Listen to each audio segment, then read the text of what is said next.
Chapter 2. Happiness.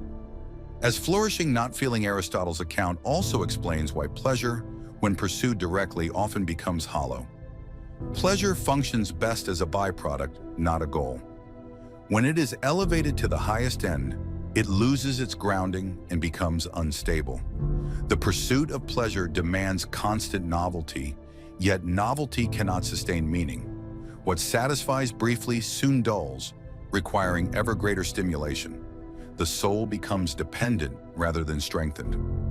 Flourishing avoids this trap by rooting satisfaction in excellence rather than sensation. Excellence endures because it is cultivated. Skills deepen, judgment sharpens, character stabilizes. These developments accumulate over time, creating a life that feels progressively more coherent rather than increasingly frantic. Aristotle understood that lasting fulfillment emerges not from consumption, but from formation.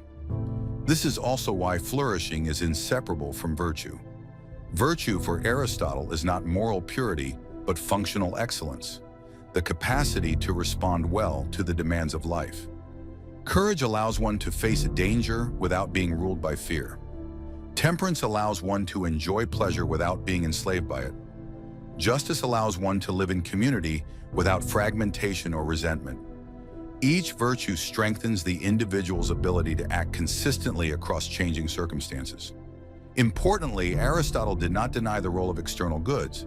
Health, friendship, security, and sufficient resources matter, but they matter as supports, not as foundations. A person lacking character cannot be saved by good fortune, while a person with character can remain intact even when fortune turns. This is why Aristotle held that happiness is resilient rather than fragile. Time plays a central role in this vision. Flourishing is visible only in retrospect, as a pattern of choices that form a recognizable life. Individual setbacks do not negate it, just as individual successes do not guarantee it. What matters is the overall direction, whether reason governs desire, whether action aligns with purpose, whether growth continues despite disruption. This perspective reframes adversity. Difficulty becomes a test of structure rather than a threat to happiness itself. A flourishing life can absorb strain because it is built on capacities that strain reveals rather than destroys. Even loss does not fully dismantle meaning, because meaning resides in how one lives, not merely in what one has. In this way, Aristotle's concept of eudaimonia offers a demanding but durable vision of the good life.